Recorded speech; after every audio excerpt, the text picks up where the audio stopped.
Qual a diferença entre ver e crer? Existe diferença entre as verdades da razão e as verdades da fé? Como Agostinho de Hipona, ou Santo Agostinho, e Tomás de Aquino, ou São Tomás, se você preferir, como esses homens lidaram com a relação entre conhecimento e fé? Essas são as perguntas que eu vou tentar responder neste vídeo, e este vídeo já se coloca como uma preparação para o webinário sobre apologética aqui do Teodidatas, do dia 18 de julho. É um vídeo que tem um contexto, uma preparação, uma abordagem mais histórica. Necessariamente essa abordagem é datada, porque ela leva em conta o contexto e a época da vida desses homens, de Aurélio Agostinho, Agostinho de Hipona, Santo Agostinho e de Tomás de Aquino, ou São Tomás de Aquino, mas essas questões trabalhadas por eles, esses assuntos trabalhados por eles, são assuntos que sim se colocam de forma muito atual, e eu vou procurar fazer esta relação entre o pensamento deles e a apologética contemporânea. Aliás, como eu fiz recentemente num vídeo sobre o próprio Tomás de Aquino, como eu fiz recentemente a relação entre as 5 vias do Tomás de Aquino e a apologética contemporânea. O primeiro vídeo do webinário já está marcado como estreia. Vou deixar aqui na descrição o vídeo sobre a fé cristã e a razão, a relação entre fé cristã e razão. E esse aqui, como eu falei, é um vídeo preparatório. Mas se você estiver assistindo esse vídeo aqui e quiser acompanhar o webinário antes do dia 18 de julho, você está assistindo esse vídeo antes do dia 18 de julho, dá uma conferida no vídeo sobre fé cristã e razão, quer dizer, no link aqui, já marca o vídeo ali, já agenda para conferir o vídeo. Ou se você estiver assistindo este vídeo aqui depois do dia 18 de julho de 2020, o webinário já vai estar todo no ar aqui no Teodidatas. Tá bem? Mas vamos direto para o que interessa. Vamos começar pelo pensamento de Agostinho, afinal de contas, vamos fazer o percurso histórico, né? Agostinho, século V, vem bem antes de Tomás de Aquino, no século XIII. Uma ideia básica do pensamento de Agostinho como um todo é a necessidade de crer para conhecer. Tá? Então, em Agostinho, nós notamos uma precedência da fé sobre o conhecimento. Nós podemos dizer que na epistemologia agostiniana, a fé precede ao conhecimento. O verdadeiro conhecimento depende da fé. Tá? E aqui nós precisamos fazer uma distinção, porque quando o Agostinho está trabalhando fé nesse sentido, ele está tendo em vista a fé necessária para a salvação. Então, Agostinho está trabalhando a fé como uma categoria soteriológica, e já existe um webinário sobre soteriologia aqui no Teodidatas, mas o Agostinho está trabalhando a fé como uma categoria soteriológica e, podemos dizer assim, como uma categoria pré-epistemológica. Toda a epistemologia, toda a teoria do conhecimento de Agostinho depende da fé em Deus e da fé salvadora em Jesus Cristo.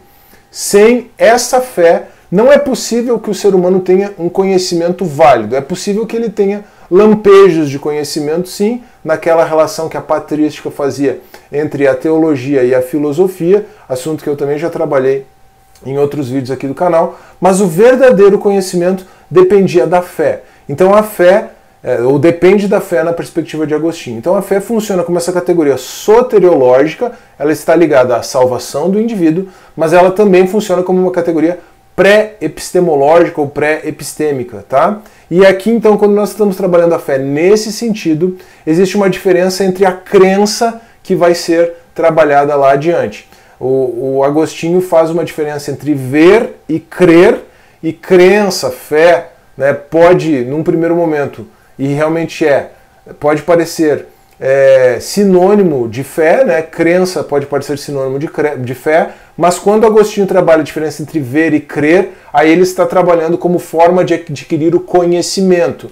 A fé, ela é pressuposto ao conhecimento verdadeiramente adquirido, ou a aquisição de conhecimento verdadeiro na perspectiva de Agostinho. Tá? Então a fé, ela desempenha um papel pré-epistemológico, vamos dizer assim, ela se coloca antes da própria teoria, ela se coloca como um pré-requisito da própria teoria do conhecimento para Agostinho. Obviamente isso não é mais assim, né? A forma como Plantinga, por exemplo, trabalha essa relação entre fé e conhecimento é diferente, né? Estou falando da epistemologia contemporânea aí, mas isso aqui já introduz todas as reflexões muito importantes que vão ser feitas lá no webinário, tá? Então, o Agostinho, ele trabalha com essas duas formas de adquirir conhecimento, ou duas formas de conhecer a verdade, a visão e a crença, tá? Lembrando que a fé está por trás, a fé é antes disso tudo, tá?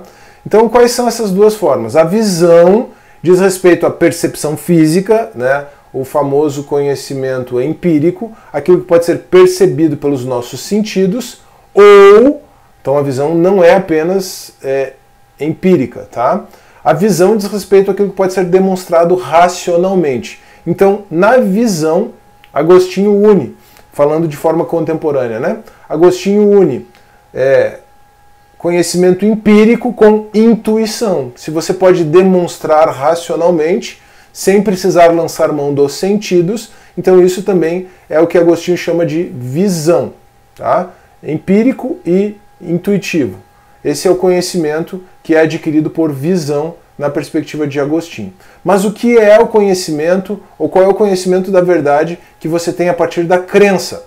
A crença diz respeito ao testemunho de terceiros. Tá? Então, se alguém testemunha algo para você, você não viu aquilo, você não teve conhecimento sensorial a respeito daquilo, e aquilo também não é algo que possa ser ou aquilo é algo que... Não, desculpa, você não tem conhecimento sensorial a respeito daquilo, alguém está falando para você, né, e aquilo também não é algo que possa ser demonstrado racionalmente, isso. Aquilo não é algo que seja objeto de conhecimento intuitivo, então você precisa se basear na crença, você se baseia na crença do testemunho do terceiro. É uma questão de confiar no testemunho desse terceiro. Tá? E aí então, para Agostinho, assim como para nós, os fatos básicos da fé cristã foram testemunhados por terceiros. E aqui esses fatos básicos não envolvem, na verdade, a demonstração da existência de Deus. Tá? Esses fatos básicos são os fatos históricos. Os fatos históricos a respeito do cristianismo, eles foram testemunhados por terceiros, chegaram até nós mediante testemunhos de terceiros, e por isso o seu conhecimento depende de crença. Não é algo que nós podemos conhecer por meio da visão. Quer dizer, não é algo que nós podemos conhecer por meio de percepção física, pela forma empírica, né? Nem algo que nós podemos conhecer por demonstração racional. A exceção, né, poderíamos pensar, nos argumentos para a existência de Deus na perspectiva de Tomás de Aquino. Tá? Percepção racional é raciocínio intuitivo, tá? Não é aqui método científico também. Tá? Isso aqui é importante ficar claro, porque o método científico é algo que diz respeito apenas ao conhecimento empírico, apenas aquilo que pode ser apreendido pelos sentidos, tá bem?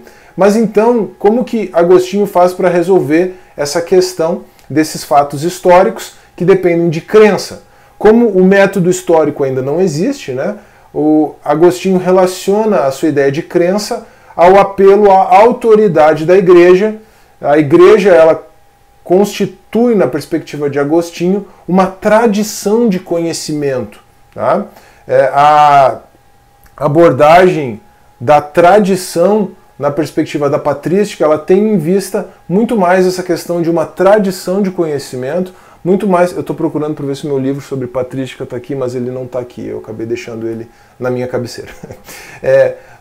Toda essa tradição da patrística, toda a forma como a patrística trabalha a tradição ainda no contexto de Agostinho, é essa transmissão de conhecimento, transmissão de verdades básicas, não é ainda esse apelo autoritativo como se trabalha a ideia de tradição hoje, especialmente hoje. Tá? Então, na ausência do método histórico, ele apela para a tradição de conhecimento da igreja, o argumento básico a respeito da crença, né? O objeto básico de conhecimento da crença, a prova básica da verdade do cristianismo na perspectiva de Agostinho são os milagres e as profecias a respeito de Jesus que se cumpriram e os milagres realizados por Deus na Escritura foram registrados, por isso precisam ser objeto de crença, né? Mas como você não tem possibilidade de ter acesso direto, né, a isso, é um testemunho indireto, está escrito, o Agostinho apela para o milagre presente da igreja como evidência da verdade dos milagres e das profecias cumpridas a respeito de Jesus. Então, o milagre presente da igreja é o grande argumento, que seria um argumento que você poderia ver nesse sentido. Você vê o milagre presente da igreja, quer dizer, povos que não tinham nenhum contato com o Israel étnico, povos de tradições, de histórias, de culturas totalmente diversas, todos eles convertidos a Cristo. O milagre presente da igreja é a ideia que fundamenta a verdade desses fatos básicos a respeito dos quais você deve crer porque você não consegue ver. Mas como você consegue ver a igreja, o milagre presente da igreja, então isso comprova, atesta a veracidade dos demais milagres e o cumprimento das profecias a respeito de Jesus.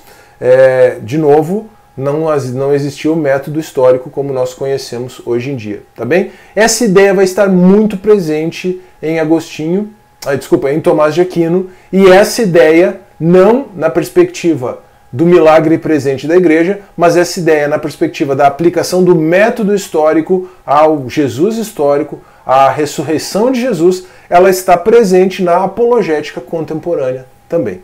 Tá bem? Agora aqui em Tomás de Aquino, já avançando para o nosso segundo pensador, nós temos um refinamento.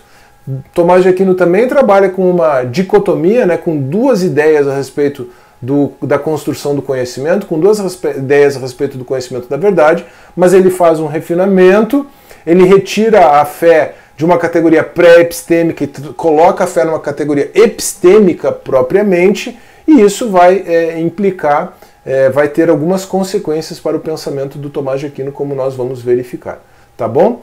Mas o Tomás de Aquino ele trabalha as verdades da razão de um lado e as verdades da fé de outro. A dupla de formação do conhecimento para Agostinho era visão e crença. Tá?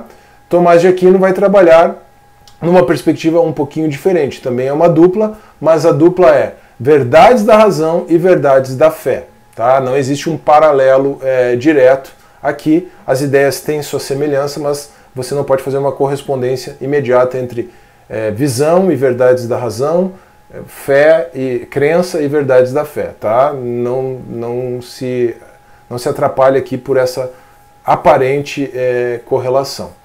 Mas o que Tomás de Aquino faz, então, isso vai ficar claro no decorrer da exposição, é transformar a fé numa categoria epistemológica. Ele realmente transforma a fé numa categoria epistemológica. Essa afirmação não é minha, tá? Essa afirmação é do William Lane Craig, essa afirmação é do Alistair McGrath, que são apologistas e epistemólogos, né, pensadores a respeito da teoria do conhecimento, muito mais competentes do que eu. Tá bem?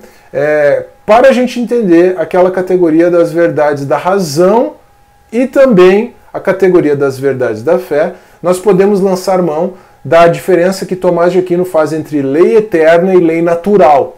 Tomás de Aquino trabalha 3 leis. Eu já trabalhei essas 3 leis no meu outro canal, no Direito Sem Juridiquês, pensando na importância disso para a teoria do direito. Aqui nós não vamos pensar nos aspectos jurídicos dessas leis, porque essas leis não são apenas jurídicas, elas têm implicações no direito, mas elas são muito mais amplas. Tá? A lei natural diz respeito às verdades de Deus, diz respeito à racionalidade que é inerente a Deus, que não é passível de apreensão. Eu falei lei natural ou falei lei eterna? Talvez eu tenha me atrapalhado. A lei eterna, ela diz respeito às verdades de Deus, aquilo que está lá no recôndito de Deus, aquilo que diz respeito ao próprio ser de Deus, que não é apreendido pelo ser humano mediante o uso da razão. Você só vai ter conhecimento, o ser humano só vai ter conhecimento da lei eterna na medida em que Deus a revelou. Tá? Mas nós temos a lei natural. Tá? Nós temos a lei natural que diz respeito à participação da criação na lei eterna. Então aquilo que Deus coloca em funcionamento, né, aquilo que Deus traz à existência por meio de uma lei eterna, por meio de uma lei natural que reflete a lei eterna, todo o funcionamento do universo depende da lei natural estabelecida por Deus. A lei natural, ela reflete a lei eterna, mas ela pode ser apreendida pelo ser humano por meio da razão. E aí, então, as verdades da razão são relativas à lei eterna, tá? As verdades da razão são relativas à lei natural. Quando a gente trabalha com uma dupla assim, às vezes a gente se confunde, né? A lei eterna, então, voltando, a lei eterna é algo que é exclusivo de Deus e da qual o ser humano só consegue ter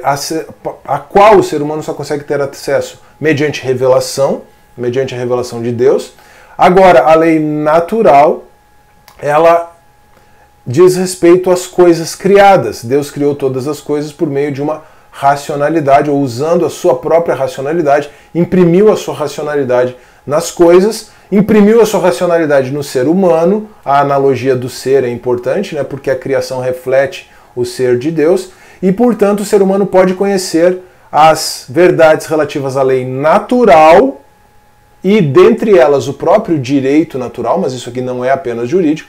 O ser humano pode conhecer as verdades relativas à lei natural mediante o uso da razão.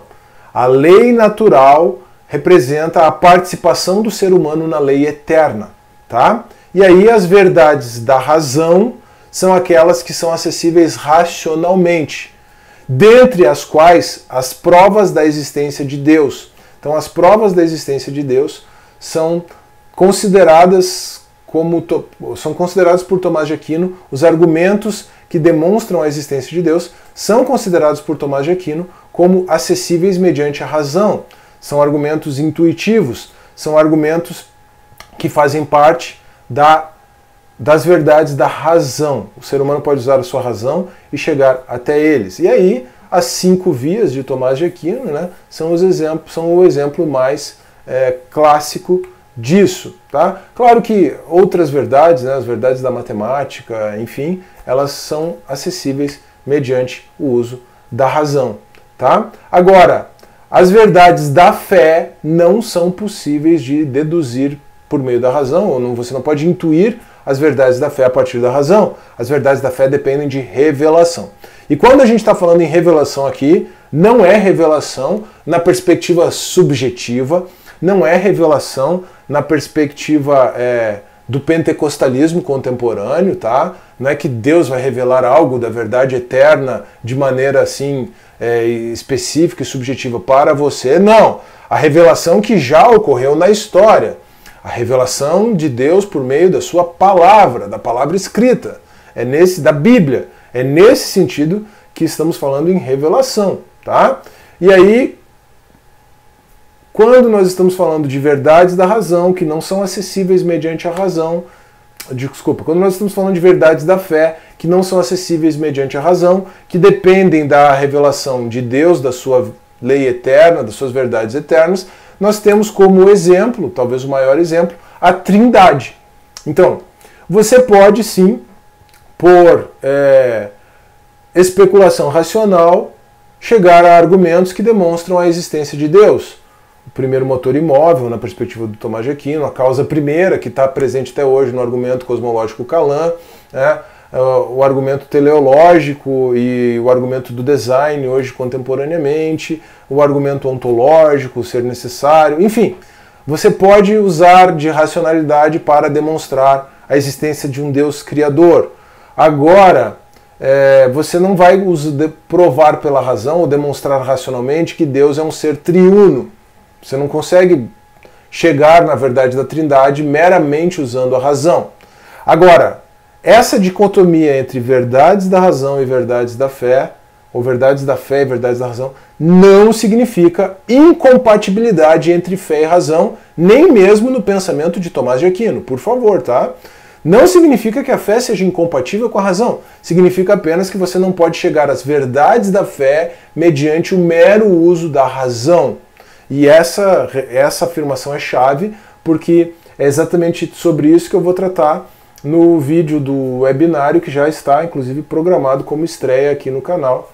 Dê uma conferida na descrição, agende lá o vídeo, ou se você está assistindo esse vídeo aqui depois do dia 18 de julho de 2020, confira o webinário sobre apologética aqui do Teodidatas. Tá bem? Então, você não pode chegar às verdades da fé mediante o mero uso da razão. Mas, e aqui a relação de compatibilidade entre fé e razão já começa a ficar clara no próprio pensamento do Tomás de Aquino, mas você pode especular racionalmente sobre as verdades da fé, uma vez que elas tenham sido reveladas. E o que vai fazer essa especulação racional, a ciência, no sentido de o ramo do conhecimento, que faz a especulação racional a respeito das verdades reveladas da fé, é a teologia. Tá bem? E aí agora, então, o ponto adicional que nós vamos perceber em Tomás de Aquino, e aqui existe uma semelhança muito parecida com a ideia de crer lá, com a ideia de crença lá do Agostinho. Então veja que essas coisas estão relacionadas, mas não num paralelismo, né? As evidências que Deus dá para as verdades da fé são os sinais de milagres e as profecias cumpridas em Cristo. Tá? Então Deus fornece evidências para as verdades da fé sem as confirmar diretamente. São confirmações imediatas das verdades da fé. E assim como para Agostinho, né, o milagre presente da igreja é a maior evidência das verdades da fé para Tomás de Aquino. Então veja só, Tomás de Aquino também lança mão do milagre presente da igreja para confirmar a verdade da fé, as verdades da fé, desculpa. E a igreja, o milagre presente da igreja é o que dá testemunho, aí a ideia de crença do Agostinho está bem presente, né? É o que dá testemunho dos milagres do passado e das profecias cumpridas em Cristo. Então veja só, o raciocínio é o seguinte: o milagre presente da igreja atesta, e isso é possível de verificar diretamente, o milagre presente da igreja atesta indiretamente os milagres do passado relativos à pessoa de Jesus e as profecias que se cumpriram na pessoa de Jesus. O milagre presente da igreja estabelece, confirma a veracidade dos milagres passados e das profecias. Tá? Os milagres e as profecias estabelecem a autoridade da Bíblia. E a autoridade da Bíblia é a base para a crença das verdades da fé. Então nós temos esse procedimento. Milagres e profecias estabelecendo a autoridade da Bíblia e a autoridade da Bíblia como base para a crença nas verdades da fé. A Trindade, ela é afirmada, a existência de um Deus triuno, não a palavra Trindade, né, mas a existência de um Deus triuno, ela é demonstrada de forma revelacional na Bíblia. Sim, especula-se racionalmente em cima disso, aí você tem toda a especulação teológica sobre a Trindade, mas a base que você tem para crer nessa verdade da fé é a revelação de Deus encontrada na Bíblia. Tá? Essa estrutura epistemológica, quer dizer, milagres e profecias fornecendo a base para a crença, né? Eles estabelecendo a base de autoridade da revelação escrita da Bíblia, e a Bíblia então estabelecendo a base de autoridade para essas verdades da fé do Tomás de Aquino, essa mesma estrutura epistemológica, ou algo muito semelhante a essa estrutura epistemológica, essa estrutura de teoria do conhecimento, é o que nós vamos perceber, especialmente na consideração do fato histórico da ressurreição de Jesus. Só que, obviamente, o que vai se fazer de forma contemporânea, na apologética contemporânea, utilizando o que se chama de apologética histórica, é aplicar o método histórico à consideração da ressurreição de Jesus. Tá bem? Então veja que nós temos relações muito interessantes, muito diretas entre essas teorias, né, essa base epistemológica, essas teorias do conhecimento de Agostinho e de Tomás de Aquino, com aquilo que se trabalha na apologética contemporânea. Por isso a importância e a relação deste vídeo aqui com o webinário, preparando o caminho para o webinário. Uma crítica ao pensamento do Tomás de Aquino em especial, tá bom? É uma crítica, não quer dizer que o Tomás de Aquino tenha errado, quer dizer que ele deixou de lado um aspecto importante, tá? Alguns católicos implicam comigo o fato de eu não ter nem chamado o Tomás de Aquino de santo no vídeo sobre as 5 vias, que é o vídeo mais visualizado aqui do canal, e volta e meia tem uns comentários. Gente, por favor, tá? É uma crítica feita por gente muito melhor do que eu. É uma crítica feita pelo William Lane Craig, é uma crítica feita pelo Alistair McGrath. Reflita, e não pense que eu estou cometendo uma blasfêmia simplesmente por dizer que o Tomás de Aquino tenha se equivocado nesse aspecto, tenha deixado de lado um aspecto importante aqui, tá? Tomás de Aquino foi um grande gênio, Tomás de Aquino foi um homem santo, não tenho dúvida disso, né? Mas assim, como eu mencionei no começo, o pensamento dele é datado, ele é fruto de um tempo, tá? E o que o Tomás de Aquino fez foi reduzir a fé a uma categoria epistemológica, diferente do Agostinho, que trabalhava a fé de uma forma pré-epistemológica, tá? Como ele trabalha as verdades da fé, né? A fé se resume, em Tomás de Aquino, a uma maneira de conhecer, algo que complementa a razão. Então existe, a fé ela é compreendida como um assentimento intelectual de doutrinas que não podem ser provadas pela razão. Tá? Então a fé ela funciona como um complemento à razão. E como eu vou trabalhar no vídeo sobre fé e razão no webinário, numa perspectiva contemporânea a gente pode pensar numa relação de relativa autonomia entre fé e razão, mas também de reciprocidade. Então veja que não dá para colocar a fé como complementar a razão, né? Isso são coisas que precisam, essa é uma coisa que precisa ser um ponto de vista que precisa ser melhor ajustado. Mas o pensamento de Tomás de Aquino é fantástico, sob muitos aspectos, inclusive sobre o aspecto do direito, né? Aquele recurso da lei eterna, da lei natural, e a lei natural em especial, ela é a base para a teoria do direito. E eu vou, em breve, postar um vídeo sobre as 4 leis em Tomás de Aquino. Lei eterna, lei natural, lei humana e lei divina, fazendo uma alusão à lei encontrada nas Escrituras. Eu vou postar um vídeo sobre as 4 leis de Tomás de Aquino aqui no Teodidatas, porque eu vou fazer uma abordagem mais ampla, não da perspectiva jurídica, mas na perspectiva, então, da teologia propriamente dita. Tá bem? Então o Tomás de Aquino ele faz essa redução da fé a uma categoria epistemológica, tá?